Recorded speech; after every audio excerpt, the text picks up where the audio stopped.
नमस्कार। आज हम पंचतंत्र की एक बहुत ही जानी मानी कहानी की परतों को खोलेंगे। ये कहानी है दोस्ती की, चतुराई की और असली ज्ञान की। ये कहानी है एक लोमड़ी और एक ऊंट की, जो हमें विश्वास और विश्वासघात के एक बड़े ही दिलचस्प सफर पर ले जाएगी। तो कहानी की शुरुआत ही एक सवाल से होती है, एक ऐसा सवाल जो हमें सोचने पर मजबूर कर देता है।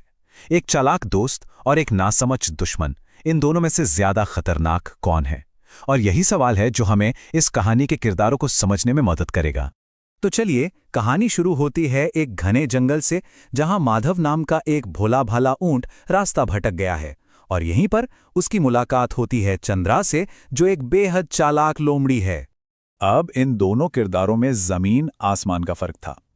एक तरफ है माधव, जो आप कह सकते हैं एकदम सीधा साधा, भोला भाला और हर किसी पर भरोसा कर लेने वाला है। और दूसरी तरफ है चंद्रा, जो चालाक है, मौकापरस्त है और धोखेबाज भी। तो जब चंद्रा ने इतने बड़े ऊंट को देखा ना, तो उसके दिमाग में दोस्ती का ख्याल नहीं आया। उसके दिमाग में आया एक सुनहरा मौका। और बस यहीं से चंद्रा अपनी मीठी बातों का जाल बिछाना शुरू कर देती है। वो माधव से कहती है, चिंता मत करो, यह बहुत अच्छा जंगल है, अगर तुम चाहो तो मेरे साथ रह सकते हो। अब बेचारा माधव अकेला और खोया हुआ, उसने फौरन उसकी बात मान ली। उसे लगा, चलो एक सच्चा दोस्त तो मिला। लेकिन जैसा कि अक्सर होता है, असली इरादे ज्यादा देर तक छिपते नहीं हैं। अब कहानी उस मोड़ पर आ रही है जहां चंद्रा का असली चेहरा सामने आने वाला है, एक ऐसे प्लान के साथ जो सुनने में तो मीठा है पर असल में बहुत खतरनाक है। देखिए चंद्रा का प्लान कितना सोचा समझा था। पहला काम, माधव को स्वादिष्ट गन्ने का लालच दो। दूसरा, एक मुश्किल खड़ी करो, कह रे बीच में तो एक गहरी नदी है, कैसे पार करेंगे। तीसरा, माधव के बड़े शरीर और ताकत का फायदा उठाओ। और चौथा और सबसे जरूरी, उसकी पीठ पर बैठकर आराम से नदी पार कर जाओ। ये दोस्ती तो कहीं से भी नहीं थी, ये तो बस उसे इस्तेमाल करने की एक पूरी रणनीति थी। और जैसा उसने सोचा था, बिल्कुल वैसा ही हुआ। प्लान काम कर गया।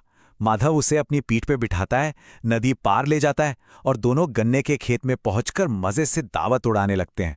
चंद्रा के प्लान का पहला हिस्सा सफल रहा। लेकिन हर कहानी में एक लेकिन होता है ना? और यहीं से कहानी में एक ट्विस्ट आता है। लोमड़ी की एक स्वार्थी आदत ऊंट के लिए एक बहुत बड़ी मुसीबत बनने वाली है। तो चंद्रा की एक बड़ी अजीब आदत थी। जब भी उसका पेट भर जाता था ना, तो उसे जोर जोर से हुआ हुआ करके चिल्लाने का मन करता था। और उसे इस बात से कोई फर्क नहीं पड़ता था कि आसपास कितना खतरा है, बस अपनी खुशी सबसे पहले। ये आदत उसके स्वार्थी स्वभाव को साफ साफ दिखाती है। माधव को तो खतरे का पूरा अंदाजा था। वो समझ गया था कि क्या हो सकता है। उसने फौरन चंद्रा को चेतावनी दी, नहीं ऐसा मत करो, अगर तुमने आवाज की तो खेत का मालिक आ जाएगा और हम दोनों पकड़े जाएंगे। उसकी आवाज में डर भी था और एक दोस्त के लिए सच्ची चिंता भी। पर चंद्रा, उस पर कोई असर नहीं हुआ। उसने माधव की बात को जैसे हवा में ही उड़ा दिया। वो हंसते हुए कहती है, अरे कुछ नहीं होगा, मैं तो बस थोड़ा सा गाऊंगी। और बस कहने की ही देर थी, उसने जोर जोर से चिल्लाना शुरू कर दिया। अपने थोड़े से मजे के लिए उसने अपने दोस्त की सुरक्षा को दांव पर लगा दिया। और फिर वही हुआ जिसका डर था। आवाज सुनते ही किसान डंडा लेकर भागा भागा आया। अब माधव अपने भारी शरीर के कारण जल्दी भाग नहीं पाया और उसे खूब मार पड़ी। और चंद्रा, वो तो फुर्तीली थी, फौरन झाड़ियों में जाकर छिप गई, अपने तथाकथित दोस्त को पिटने के लिए अकेला छोड़कर। जब मामला शांत हुआ तो चंद्रा बाहर आई और एक झूठी माफी मांगने लगी। कहती है, मुझे माफ कर दो, क्या करूं, आदत है, मैं खुद को रोक ही नहीं पाई। और सबसे दुख की बात यह है कि भोला माधव, जो दर्द से करा रहा था, उसने एक बार फिर उसकी बातों पर विश्वास कर लिया और उसे वापस ले जाने के लिए तैयार हो गया।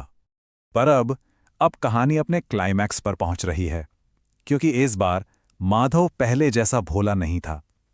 उस मार ने उसे एक कड़ा सबक सिखा दिया था और अब उसने अपना खुद का एक प्लान बनाया था। तो अब ऊंट क्या करने वाला है? वो चंद्रा को अपने पीठ पर बिठाता है और चल पड़ता है और सीधे जाकर रुकता है गहरी नदी के बिल्कुल बीच में। ये पहली बार था जब ताकत का पलड़ा ऊंट की तरफ झुक रहा था। अब बाजी ऊंट के हाथ में थी। और वहां नदी के बीचों बीच माधव अचानक रुक जाता है और बहुत शांति से कहता है, मेरी एक आदत है, ये वही शब्द थे जो चंद्रा ने कहे थे, और इन्हें सुनते ही चंद्रा की सांस अटक गई। वो घबराकर पूछती है, कैसी आदत? अब उसे समझ आ रहा था कि वो कितनी बुरी तरह से फंस चुकी है। माधव जवाब देता है, जैसे तुम्हारे लिए अपनी आदत रोकना मुश्किल था ना, बिल्कुल वैसी मेरे लिए भी है। मेरा मन करता है कि मैं पानी में लोटपोट हो जाऊं। और इतना कहकर वो पानी में बैठ जाता है।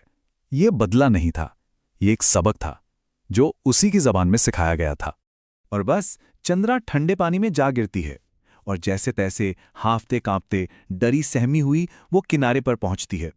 यहां ध्यान देने वाली बात यह है कि सबक हिंसा से नहीं बल्कि एक तरह के पोइटिक जस्टिस से सिखाया गया। तो अब आते हैं इस कहानी के सार पर, इसकी सीख पर, क्योंकि इस एक घटना ने माधव को हमेशा के लिए बदल कर रख दिया था। तो इस कहानी से हमें क्या सीखने को मिलता है? कई चीजें हैं। पहली कि धोखे का अंजाम आखिरकार खुद धोखेबाज को भुगतना पड़ता है। दूसरी कि सच्ची दोस्ती इस्तेमाल करने का नहीं बल्कि ईमानदारी का नाम है। तीसरी कि अगर दोस्त की भलाई को नजरअंदाज करोगे तो उसकी कीमत चुकानी पड़ेगी। और आखिर में जो सबसे जरूरी है कि कभी-कभी असली ज्ञान और समझदारी दर्दनाक अनुभवों से ही हासिल होती है।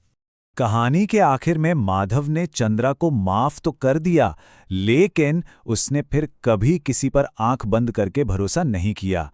वो अब भोला नहीं, एक समझदार ऊंट बन चुका था, जिसे विश्वास और धोखे के बीच का फर्क बहुत अच्छे से समझ आ गया था। तो इस विश्लेषण को हम इसी एक विचारोत्तेजक सवाल के साथ समाप्त करते हैं कि सच्चा ज्ञान भरोसे से आता है या फिर विश्वासघात से? इस बारे में जरूर सोचिएगा।